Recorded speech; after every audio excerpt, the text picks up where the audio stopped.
내가 바라는 안부 예수 닮기를 내가 원하네. 한없는 사랑 풍성한 긍휼 예수 닮기를 내가 원하네. 예수 닮기를 예수 보기를 예수만 높이길 내가 원하네. 평생 소원 예수 닮기를 예수만 닮기를 내가 원하네.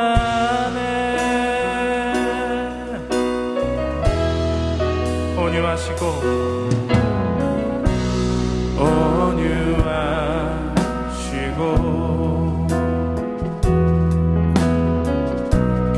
겸손하신 성부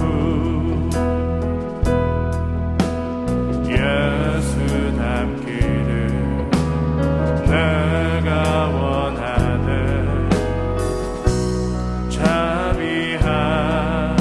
자비하시고 위로자 되시는 예수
함께 기도하며 예배 가운데 나아갑시다.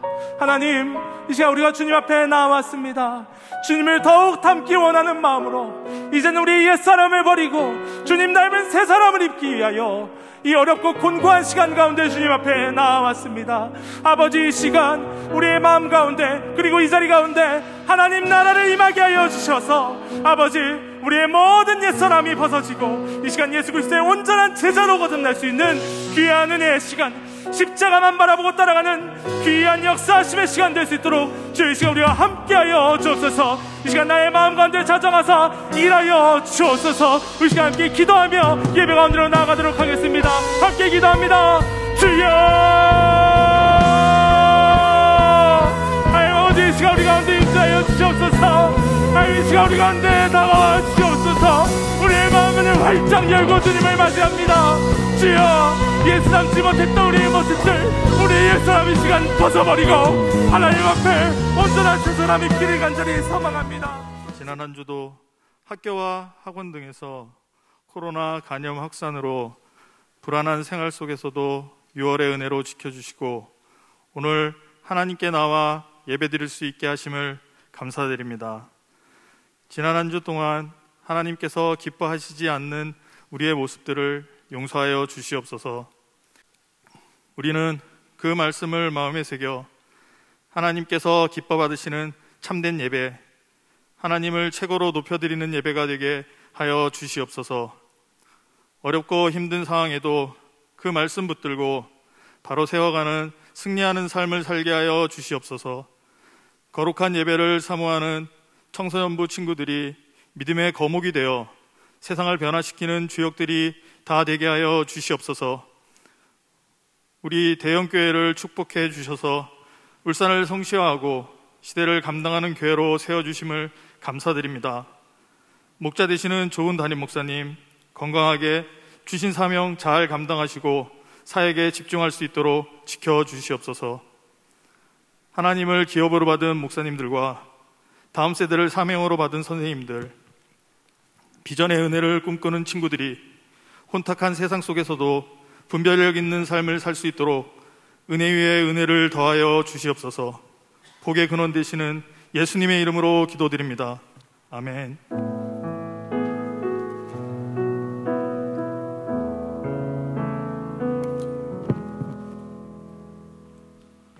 네, 샬롬 반갑습니다.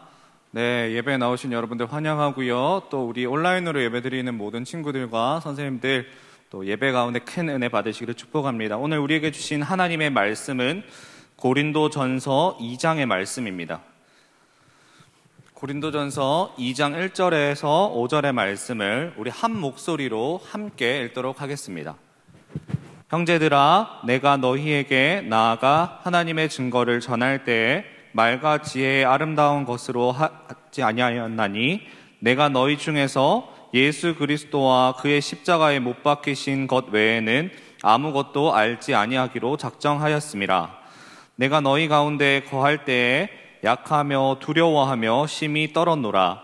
내 말과 내 전도함이 지혜의 권하는 말로 하지 아니하고 다만 성령의 나타남과 능력으로 하여 너희 믿음이 사람의 지혜에 있지 아니하고 다만 하나님의 능력에 있게 하려 하였노라. 아멘. 이 시간 조준일 목사님 나오셔서 그리스도의 십자가가 전부입니다 라는 제목으로 말씀 전해주시겠습니다.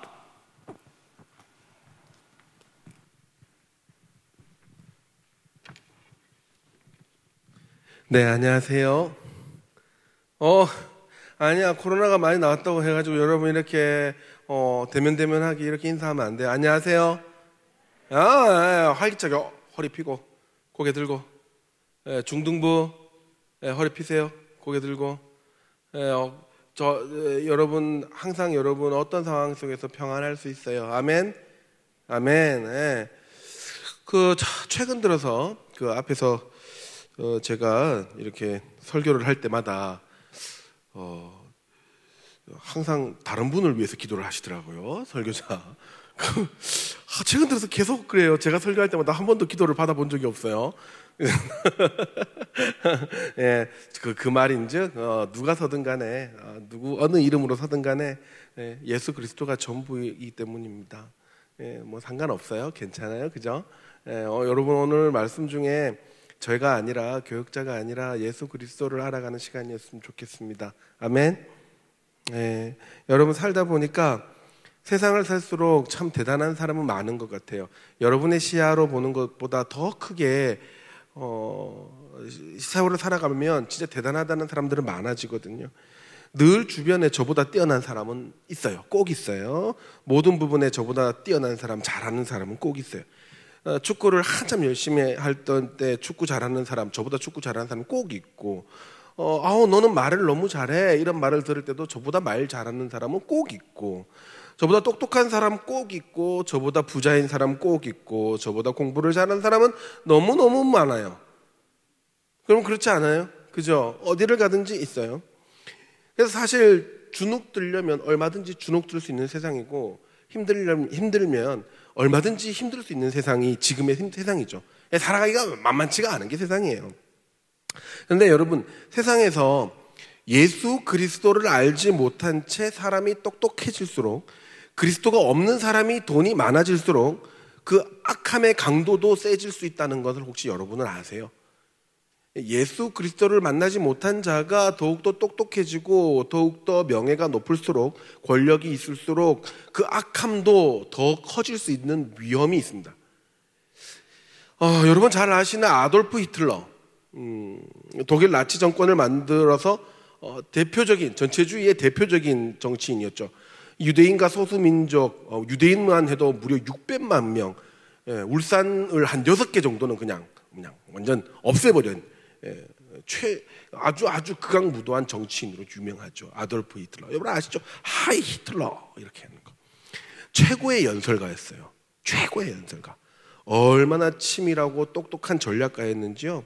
그가 한번 선동하고 설교하면은 많은 사람들이 그 자리에서 울고 웃고 바로 충성을 맹세했다. 하이 히틀러 이렇게 되는 거예요.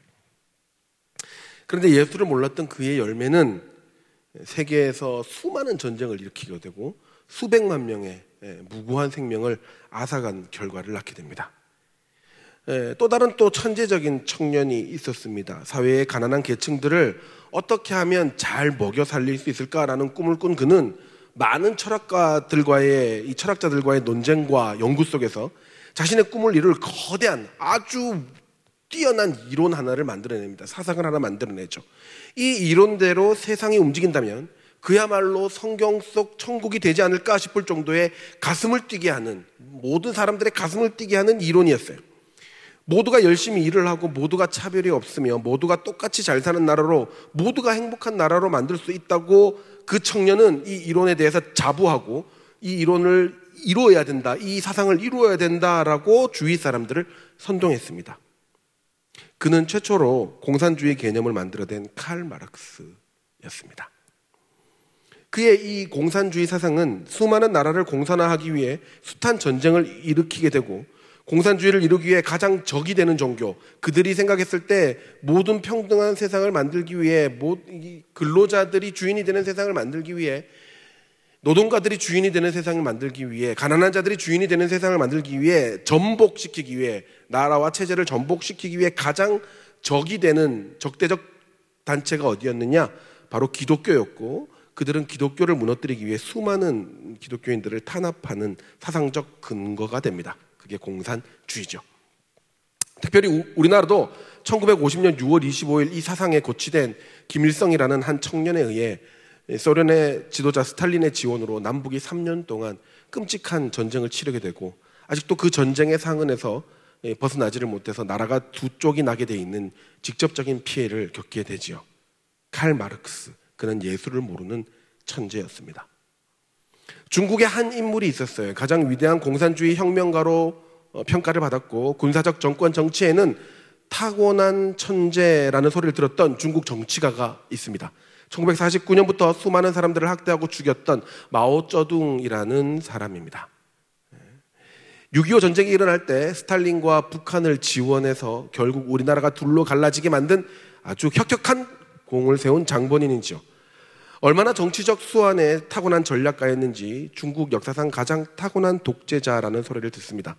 아직도 그의 카리스마적 정치를 좋아하는 사람들이 중국에 36m짜리 동상을 세우려다가 반대에 부딪혀서 다시 없애버린 사건도 5년 전에 있었어요. 그가 재위 기간에 탄압한 기독교인, 비기독교인 모두 합쳐서 죽은 숫자가 자기가 독재자일 때 죽였던 사람의 숫자가 무려 7,500만 명입니다. 7,500만 명. 지금 현재 우리나라 전 인구가 다 죽은 거예요. 자, 이 세 명의 공통점은 천재라는 소리를 들으며 가장 뛰어난 부와 명예를 쥐고 있었던 그야말로 원탑맨들이었어요. 그런데 예수 그리스도가 그들의 인생에 없었으며 그의 모든 권력을 가지고 교회와 세상을 너무나 고통스럽게 했습니다. 여러분 지난주에 이제 우리 국기훈 목사님 그 보훈 설교 할 때도 들어보셨지만 6.25를 통해 우리나라가 받았던 상처는 이루 말도 못해요. 저기 그 곳곳에 이제 그런 전쟁 기념관들이 있거든요.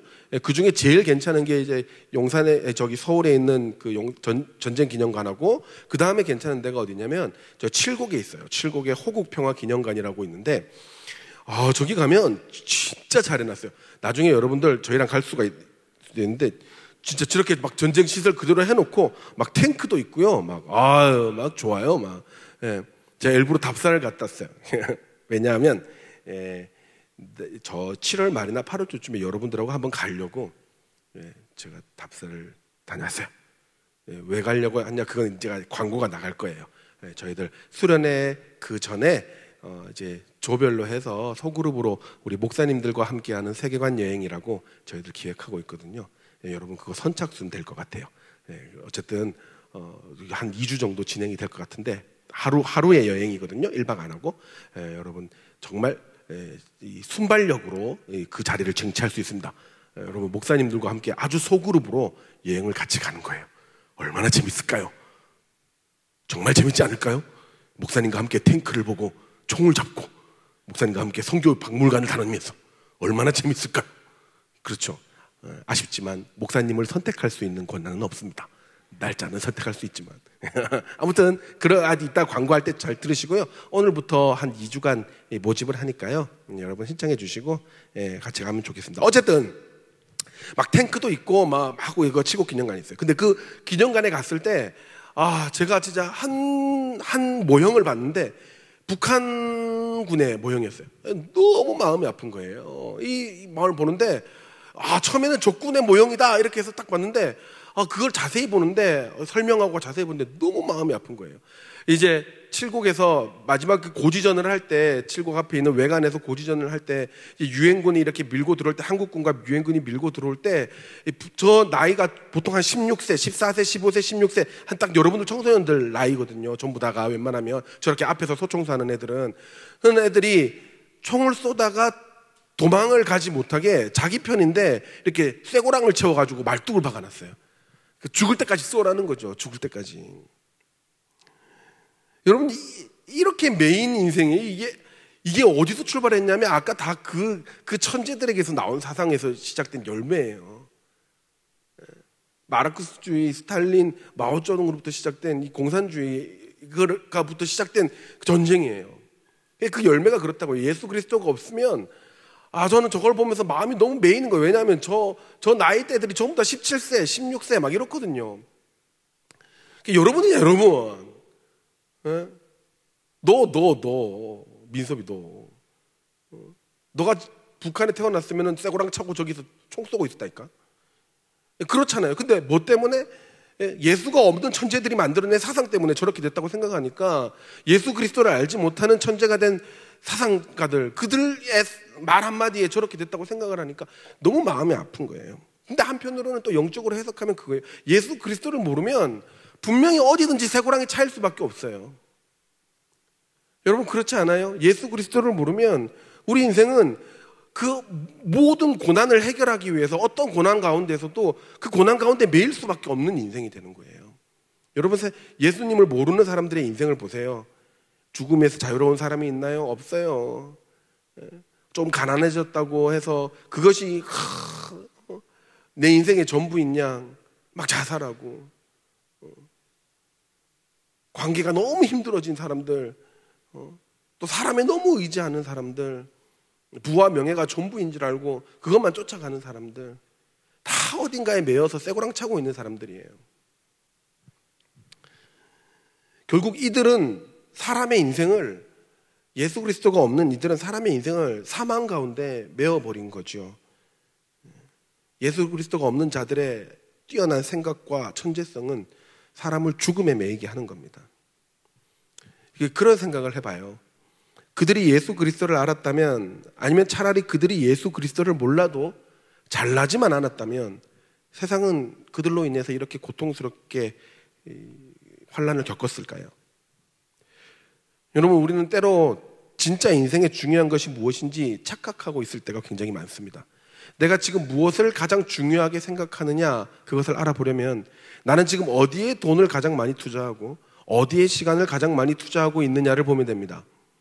아마도 여러분의 대부분은 대학 진학을 위해 가장 많은 돈과 시간을 투자하고 있을 겁니다. 더 똑똑해지기 위해 더 좋은 직장이나 더 많은 돈을 위해 지금의 시간과 돈을 쓰고 있을 겁니다. 오케이, 괜찮아요. 돈을 벌어야죠. 좋은 대학 가는 거 좋아요. 그러나 앞에서 말했듯이 진짜 중요한 것은 우리가 그 많은 시간과 돈을 써서 우리가 얼마나 좋은 명예나 돈을 가졌느냐, 이게 아니라는 거예요. 그 많은 시간과 돈을 써서 무엇을 위해 그 명예와 돈과 직장을 가졌느냐가 중요하다는 겁니다. 무엇을 위해 여러분은 그 돈과 명예를 가지려고 애를 쓰고 있습니까? 여러분은 무엇 때문에 공부하십니까?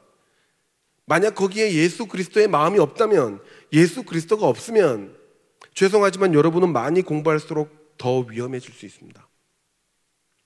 돈이 많을수록 예수 그리스도가 없으면, 명예가 높을수록 예수 그리스도가 없으면 더 위험한 인생이 될 수 있다는 겁니다.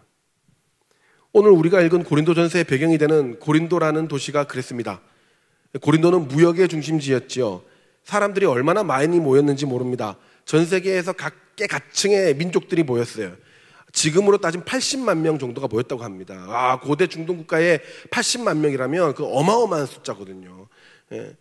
돈도 얼마나 많이 모였는지 모릅니다. 지나가는 개도 10,000원짜리를 물고 다닐 정도였다고 하니까, 여러분 예전에 그런 말 들어보셨어요? 옛날에 울산도, 제가 다른 고장에 있을 때 울산도 그런 말이 있었어요. 여러분, 울산 불패 뭐 이런 말 들어보셨어요? 울산에 가면 망하지 않는다 뭐 이런 말 못 들어보셨어요? 전 들었거든요. 전 대구에 있을 때 울산, 그때 당시에 울산 1인당 소득이 전국 최고일 때가 있었어요. 지금도 거의 뭐 도시별로 거의 최고급인데, 어쨌든 그때 그랬어요. 야, 울산이라는 도시에 가면, 울산에 동구라는 데 가면 개가 10,000원짜리 물고 다니고 고양이한테 5,000원짜리 주면 막 뱉어버린다 뭐 이런 소리가 있었어요. 여러분 못 들어보셨죠? 예, 좀 그랬었어요. 그때 제가 대구에서 그랬죠. 울산에 가서 개나 할까 뭐 이런 소리 생각한 적이 있었거든요. 고린도가 그랬었어요. 그러니까 돈이 막 도는 도시였다고요. 돈이 막 통용이 되는 도시였었어요. 그러다 보니까 여러분 생각해 보세요. 예수 그리스도가 없는 성장은 아까 반드시 제가 그랬잖아요. 반드시 타락과 방탕으로 가게 돼 있어요. 그러다 보니까 고린도에서는 수많은 신을 섬기는 제단들이 많이 있었고요. 만신전이라고 하죠. 수많은 신들이 있는 그 신전들이 많이 있었어요.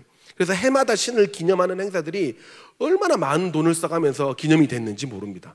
당연히 방탕한 일들도 많이 벌어졌죠. 윤리는 땅에 떨어져가지고, 여러분 보시는 고린도전서 5장에 보면 이 아들이 엄마하고 사귀는 일도 있다고 나와요. 아들이 엄마하고 와우, 왜 그랬을까요? 여러분 엄마랑 사귀고 싶어요? 네? 와, 엄마로 계셔도 힘든데 여자친구로 계신다고? 와, 여자친구가 맨날 내보고 막 일어나라 성적 왜 이러냐 막 이러면 진짜 와, 장난 아니겠어요. 아무튼 우리가 생각하는 것 생각조차 못할 정도로 굉장히 타락한 도시였다는 거죠. 예. 그런데 중요한 것은 예수 그리스도가 없이 또 지식 또한 엄청나게 넘쳐나는 도시였다는 거예요. 소피스트라고 들어보셨죠? 윤리 시간에 소피스트라고 해가지고 떠돌이 철학자들이 돈이 많이 모이는 도시마다 다른 데 다녔었어요. 돈이 많이 모이는 고린도에 소피스트들이 모여서 각 구석구석마다 설교를 하게 되고, 그래서 그 지식을 전파하고 사람들은 그 철학자들의 설교와 연설에 매료가 돼가지고 막 물질적으로 후원하고 자기 집 사람으로 만들고, 그런 후원하는 후원자, 그리고 경쟁 구도, 후원자 문화가 막 형성이 됐었죠. 그러니까 온갖 학설들과 막 명연설가들과 지혜가 넘쳐났지만 한쪽으로는 온갖 더러운 이방 신들의 이 재단과 그 타락한 모습들과 막 방탕한 생활들이 같이 공존하고 있었던 어마어마한, 그야말로 예수가 없기 때문에 혼돈의 시대가 되었던 도시였던 거죠. 자, 그런 상황에서 진짜 위험한 일이 벌어졌는데, 어떤 일이 벌어졌냐면 고린도 교회 성도들도 이 문화의 영향을 받기 시작한 거예요.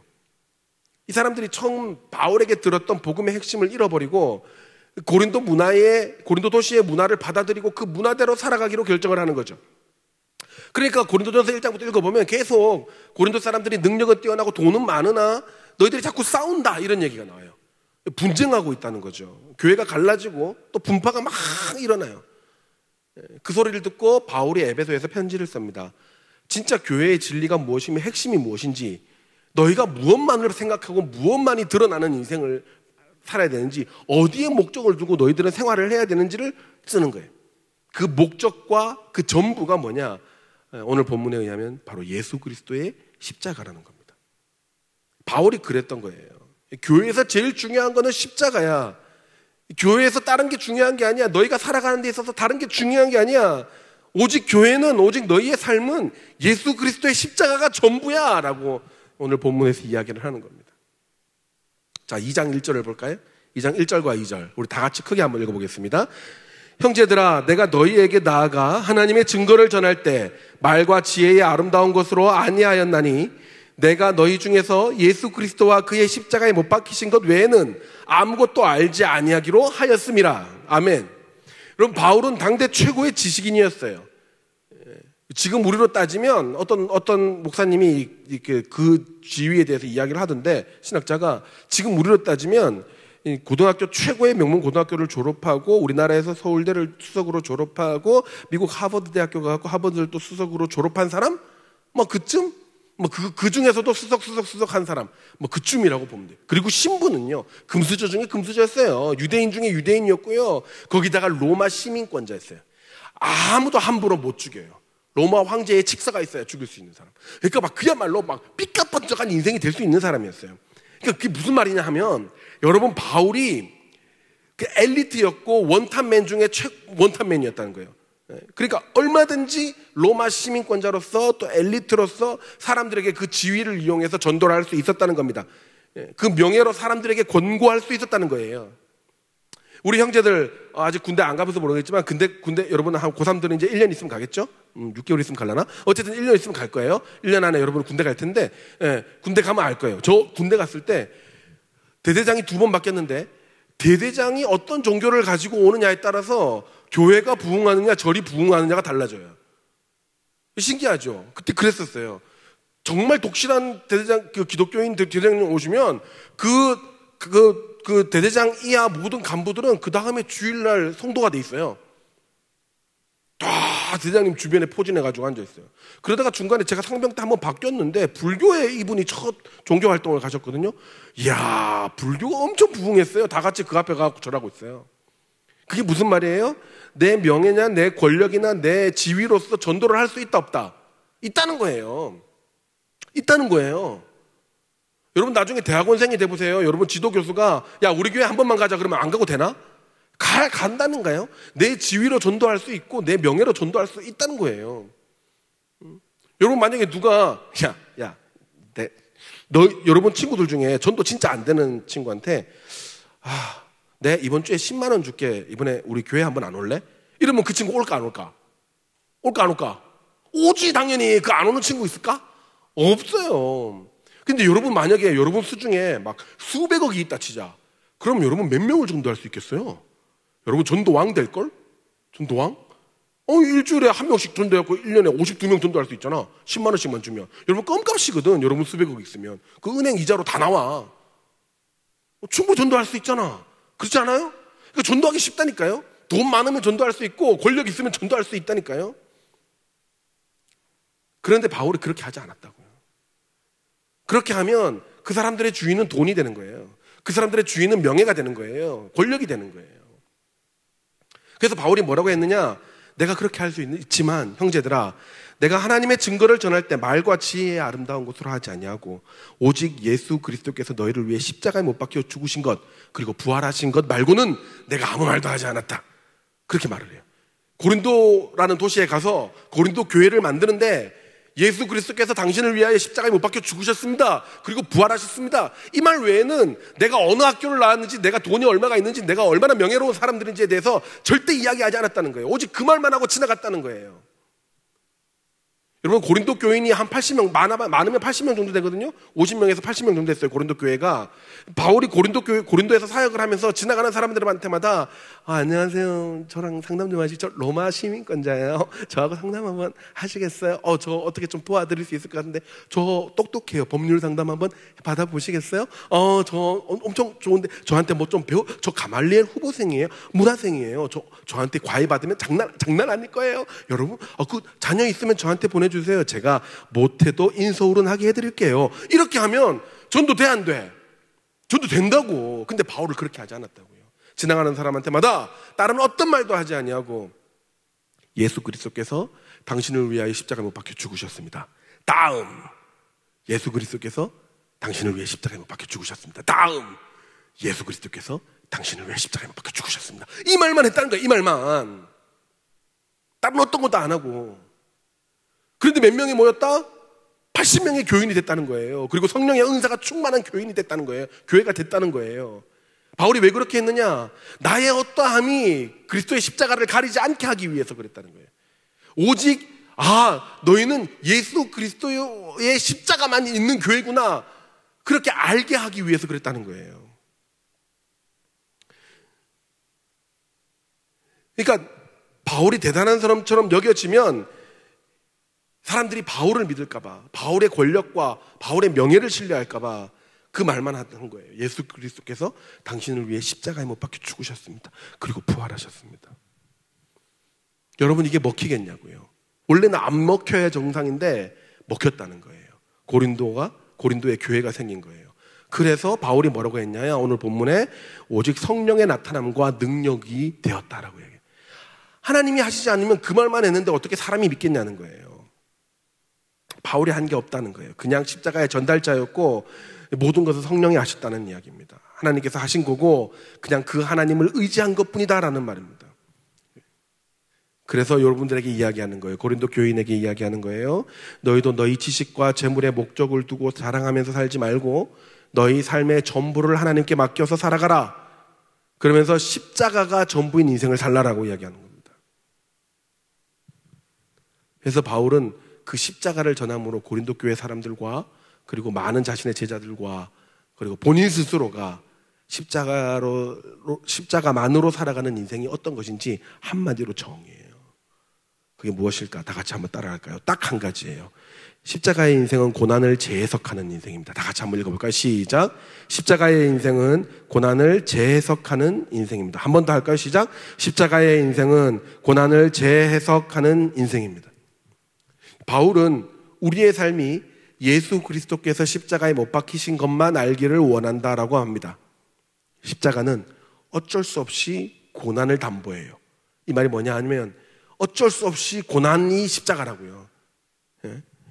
십자가의 영광스러움, 그 찬란함은 고난이 있어야만 이루어지는 거예요. 피 흘림이 있어야만 이루어지는 거라고요. 이 십자가를 품은 우리 역시 우리 인생도 고난을 통해 영광이 주어지는 인생이라는 겁니다. 여러분 살면서 고난이 없을 수 있을까요? 고난이 있을 수밖에 없다는 거 여러분도 아시겠죠? 어떤 방법으로든 옳은 길을 가려거든 반드시 고난은 따라오게 됩니다. 제가 한 번은 청년 때였죠. 군대 딱 제대하고 뭘 준비하는 게 너무 힘드니까 아마 2004년쯤 됐을 것 같아요. 2003년쯤 됐나? 너무 뭐 하는 게 되게 힘드니까 예수 믿는 사람이 고난이 꼭 있어야 되나? 고난이 없는 인생을 살려면 어떻게 해야 되나? 막 생각을 했죠. 그 생각하다 보니까 고난이 없으면 굉장히 편할 거고 편하다는 것은 갈등이 없다는 거고 갈등이 없다는 거는 혼자 있다는 거네. 그러니까 생각을 했죠. 혼자 있으면 고난이 없겠구나. 그래가지고 내가 방 안에 틀어박혀 갖고 밥만 먹고 인터넷만 하고 그렇게만 할 수 있다면, 적당히 돈을 벌면서 돈을 지원받으면서 방 안에만 계속 있다면 고난이 없지는 않을까, 그런 생각을 한번 해본 적이 있어요. 아무도 만나지 않으면, 어떤 일도 내가 만들지 않으면 고난이 없지 않을까, 그 생각을 했죠. 여러분, 히키코모리라고 아시죠? 은둔형 외톨이. 그러면 고난이 없어질 거라고 저는 생각을 했어요. 은둔형 외톨이면. 근데 그때 은둔형 외톨이에 대한 다큐멘터리가 나왔어요. 다큐멘터리가 나왔는데 보다가 깜짝 놀랐어요. 아니, 이 방 안에만 틀어박혀 있는 이분들에게도 엄청난 고난이 있는 거예요. 막 머리 이만큼 길어가지고 엄청난 고난이 있는 거예요. 그중에 제가 참 유심하게 보던 한 분이 있었는데요. 방 밖으로 2년째 안 나오던 어떤 남자였어요. 머리가 막 이만큼 길어가지고. 그 사람들도 전부 다 고난은 있었겠죠. 그래서 방에 바뀌었겠죠. 어떤 사람들은 뭐 사람들 만나는데 너무 상처를 받아가지고 못 나온다, 막 이런 사람도 있었고, 어떤 사람은 막 유형이 다양해요. 살이 찐 것 같다는 생각이 들어가지고 6년째 방에서 안 나오던 사람도 있었어요. 취직에 실패하니까 안 나오는 사람도 있었고, 그랬었어요. 그런데 고난에 그 방 안에 혼자 들어갔을 때 고난이 없어졌느냐? 아니, 더 큰 고난이 온 거예요.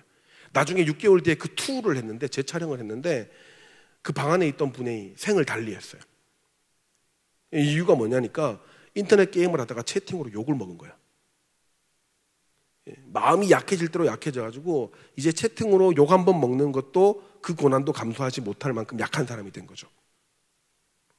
여러분, 인생은 내가 방 안에 틀어박혀 있다고 해가지고 고난이 안 오는 게 아니에요. 내 안에 스스로 고난을 만들어낼 수밖에 없는 죄인된 모습들이 분명히 있어요.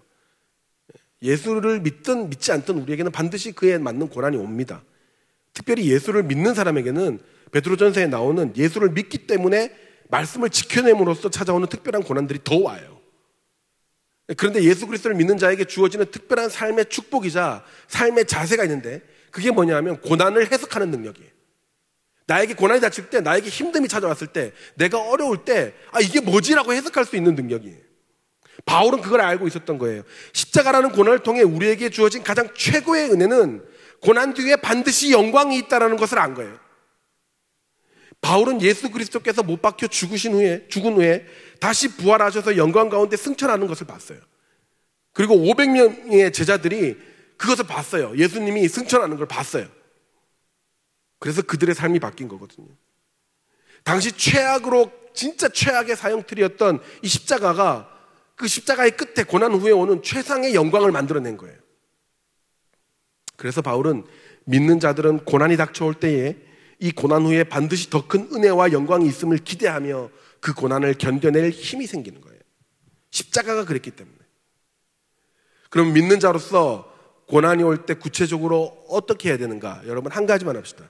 믿는 자들은 고난에 대한 해석이 바뀐다고 했어요. 그럼 어떻게 해석을 바꾸느냐? 딱 하나예요. 따라합시다. 고난에 대한 질문을 바꾸자. 한 번 더 크게, 고난에 대한 질문을 바꾸자. 여러분, 우리에게 힘든 일이 생길 때 가장 많이 하는 말이 뭔지 아세요? 가장 많이 하는 탄식이 뭔지 아세요? 도대체 나한테 왜 그러는데? 왜 나한테 이런 일이 생겼을까? 왜 내가 이걸 해야 돼? 왜 난데?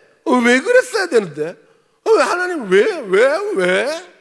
옛날에 이제 여자친구하고 헤어져서 고난이라고 생각하는 사람 만난 적이 있었어요. 여자친구하고 엄청 잘 사귀었던 것 같아요. 한 친구였었는데 그 친구 참 힘들어 했었어요. 중리사니 하면서 나 죽는다, 나 망한다, 그래서 칼 문방구에서 사가지고 칼 사가지고 자기 손목에다가 대보고 그건 아프니까 안 하고 또 딴 걸로 해본다 그러고 계속 그랬던 친구가 있었어요. 그 친구가 늘 나한테 했던 질문이 그거였어요. 뭐였는지 아세요? 왜 하나님 나한테 이렇게 헤어짐의 아픔을 주신 거예요? 그래요. 너 정말 힘들어. 니만 헤어졌냐? 그러면 하나님 이렇게 헤어지실 거면 왜 걔를 사귀게 했냐? 계속 왜 그랬냐? 왜 내가 여기에 이사를 와가지고, 왜 우리 엄마는 날 낳아가지고, 왜 우리 아빠는 우리 엄마를 만나가지고, 하여튼 인생 자체가 다 왜야. 답이 있다 없다? 답이 있다 없다? 백날 물어봐요. 답이 없어요. 그 외에는.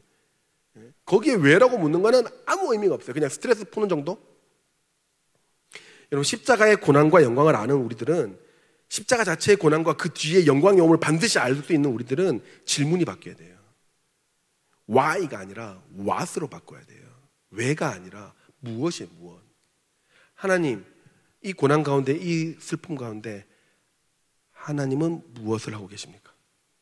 하나님의 뜻은 무엇입니까? 하나님, 나는 무엇을 해야 될까요? 그리고 이 일이 지난 후에 나는 하나님 어떤 영광이, 무슨 영광이 나에게 주어질까요? why가 아니라 what으로 질문하셔야 돼요. 고난이 올 때. 여러분, 이 질문을 하며 우리가 기도하며 그 고통 가운데 버티고 있을 때 나에게 쏘아대던 불평과 아픔을 하나님께서 가져가세요. 그리고 책임지신다고요. 장담하지만 여러분, 하나님을 믿는 자들이 당하는 고난은 반드시 영광을 가지고 오게 됩니다. 여러분 따라할까요? 고난은, 더 크게, 고난은 더 나은 삶으로 가기 위한 현관문이다. 고난은 또 다른 삶을 살기 위한 문이에요, 문. 그 고난을 통과하는 순간 다른 세상이 펼쳐지는 거예요. 더 복된 삶을 가기 위해 반드시 거쳐야 될 것이 있다면 바로 고난이라는 관문입니다. 여러분, 어쩜 지금 여러분이 그리스도인으로서 치러야 하는 시험도, 관계의 문제도, 가정의 문제도, 육체의 문제도 다 하나님께서 허락하시는 고난일 수 있습니다. 우리에게 고난이 닥칠 때 중요한 것은 그 고난 자체가 아니에요. 이 고난 중에 우리가 하나님을 더욱 신뢰하고 이 고난이 지난 후에 달라질 우리의 삶의 모습, 그 영광스러움이 중요한 거예요. 그게 십자가가 전부인 사람의 삶의 태도인 겁니다. 여러분, 코로나 때문에, 공부 때문에, 관계 때문에 모두가 어려운 지금, 그럼에도 불구하고 꾸준하게 이 예배의 자리를 지키는 여러분에게 저는 희망을 봅니다. 세상이 뭐라고 해도 이 자리에서 내가 자빠져 잘지언정, 졸지언정, 딴 생각을 할지언정 하나님의 자리를 지키는 여러분이 고난 가운데 올바른 자세를 유지하는 여러분을 통해서 하나님은 영광스러움을 이루어낼 줄 믿습니다. 어떤 고난이 와도 그 속에 하나님의 깊은 뜻과 우리를 영광스럽게 하시려는 하나님의 계획이 반드시 있다는 것을 알고 오직 십자가가 전부인 인생, 오직 고난과 영광이 전부인 인생, 그 인생을 사시는 여러분 되시기를 주의 이름으로 축원합니다. 말씀을 마무리하겠습니다. 여러분, 인간은 모두가 특출나지고 싶어합니다. 그래서 열심을 내죠. 천재 소리를 듣고 싶어하고 남들보다 뛰어나고 싶어합니다. 그러나 어떤 인간의 자리에 가든지 어떤 나이에 서든지 꼭 경험하는 게 있는데 그게 뭐냐면 바로 한계예요. 한계. 여러분은 어디까지 여러분의 한계를 경험해 보셨습니까? 여러분, 하나님, 내 친구 관계 한계가 여기까지야. 하나님, 내가 한계가 내 머리가, 내 지혜가, 내 지식이 한계가 여기, 내 의지가 한계가. 여러분, 정말 죄송해요. 진짜 죄송해요. 여러분, 선생님들이나 부모님한테 물어보세요. 여러분 앞으로 지금까지 겪었던 한계보다 수십 배의 한계를 더 겪을 거예요. 그게 인간이에요. 우리는 아무리 똑똑하고 아무리 건강하고 아무리 특출나도 코로나라는 바늘구멍보다도 훨씬 작은 이 바이러스에 전 세계가 2년 동안 꼼짝도 못할 만큼 약한 존재. 그래서 여러분, 우리는 고난이 오면, 십자가가 없는 인생은 고난이 오면 원래부터 불안할 수밖에 없는 존재예요. 그래서 뭔가를 붙들을 수밖에 없는 존재라고요. 그래서 사람들이 눈에 보이는 걸 그렇게 붙들어요. 돈이나 명예랑 사람을 그렇게 붙들어요. 근데 여러분, 다 아니잖아요. 아까 처음에 이야기했잖아요. 최고의 돈을 가졌든 최고의 명예를 가졌든 최고의 지식을 가졌든 예수 그리스도가 없으면 그로 인해서 많은 사람들이 더 고통스러워져요. 인간은 더 큰 한계에 부딪히게 돼요. 인간은 더 악랄해져요.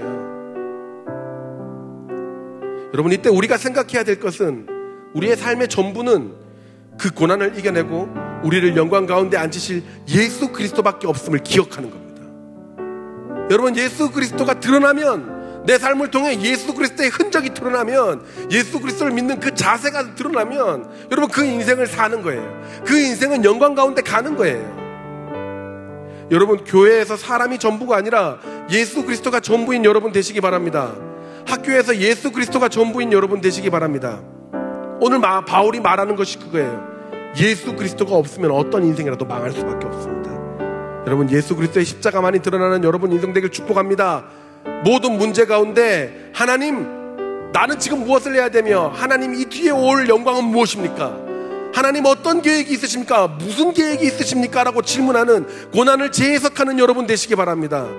그렇게 오직 예수 그리스도와 그 십자가에 매이는 여러분이 되어 어떤 고난 중에도 영광을 바라보게 되는 여러분의 인생 되시길 예수님의 이름으로 축복합니다. 우리 이 시간 기도할까요? 가슴에 손을 얹고 짧게 한번 기도하겠습니다. 하나님, 오직 예수께서 다스리시는 저의 인생이 되게 하여 주시고, 이제껏 혹시라도 예수 그리스도의 십자가가 무엇인지, 예수 그리스도께서 나를 위하여 십자가에 못 박혀 죽으시고 다시 살아나셨다는 것이 혹시 내가 잊었던 진실은 아닌지, 그 진리는 아닌지 다시 깨닫게 하여 주시옵소서. 혹시나 모든 불안과 문제 가운데서, 모든 어려움과 고난 가운데 앞에서 불안해하고 문제 해결을 위해 사람을 기대하며 그리고 돈과 명예를 의지했던 저희들입니까? 하나님, 이 시간 다시 한번 예수 그리스도의 십자가만 떠올리는 저희들 되게 하여 주시옵소서. 죽음에서 살리신 예수 그리스도께서 나의 인생이 주인이실 때에 하나님, 그 어떤 것도 두렵지 아니하는 그런 우리의 인생이 되게 하여 주시옵소서. 우리 이 시간 십자가를 기억하며 다시 한번 예수 그리스도께서 내 삶의 주인이 되기를 간절한 마음으로 기도하도록 하겠습니다. 기도하시겠습니다. 하나님 아버지, 이 시간 기도합니다. 우리의 삶 속에 예수 그리스도가 십자가가 내리는 예수 그리스도의 십자가가 주인이 되는 인생이 되게 하여 주시고, 하나님께서 붙드시며 하나님께서 함께 하시며 하나님께서 주인 되시는 인생이 되게 하여 주시옵소서. 하나님, 그 어떤 불안함으로 살았던 저희들입니까? 하나님, 오직 예수만을 다시 기억하게 하여 주시고 예수님으로 인하여 성령께서 움직이시는 인생이 되게 하여 주시옵소서. 하나님, 사람에게 의지하는 것이 아니라, 재물에 의지하는 것이 아니라 하나님께만 의지하는 저희들 되게 하여 주시고, 고난 가운데 있는 저희들이 하나님을 바라보는 사람들 되도록 축복하여 주시옵소서. 거룩하신 하나님 아버지, 감사합니다. 하나님, 우리가 교회를 나오는 이유가, 우리가 신앙생활을 하는 이유가 다른 어떤 것 때문이 아니라 오직 예수 그리스도 때문임을 오늘 배웠습니다. 하나님, 혹시 잊혀졌던 구원의 확신과 예수 그리스도를 향한 간절함이 우리 마음속에 잊혀져 있다면 하나님, 이 시간 다시 회복시켜 주시고, 우리 삶의 불안함과 한계를 이겨낼 수 있는 유일한 이름은 예수 그리스도밖에 없음을 고백함으로 예수께서 주인 되시는 인생이 되게 하여 주시옵소서. 하나님, 시험 가운데 있습니다. 또 여러 가정의 문제, 육체의 문제로 사람들이 알지 못하며 고백할 수 없는 문제로 힘들어하는 우리 청소년들이 있습니다. 하나님, 이 시간 예수께서 그 인생의 주인이 되어 주셔서 왜 내 인생에 이런 일이 일어났는지에 대한 질문이 아니라, 이 인생 후에, 이 고난 후에 어떠한 하나님의 영광이 주어질지에 대한 기대와 소망으로 가득 차는 예수께서 주인 되시는 삶이 될 수 있도록 축복하여 주시옵소서. 이 시간 헌금합니다. 하나님, 내 손길 기억하여 주시고 하나님 나라를 위하여 더욱더 풍성히 헌금하며 더욱더 성장하는 일꾼 될 수 있도록 하나님 함께하여 주시옵소서. 감사합니다. 예수님의 이름으로 기도드립니다. 아멘. 헌금하도록 하겠습니다.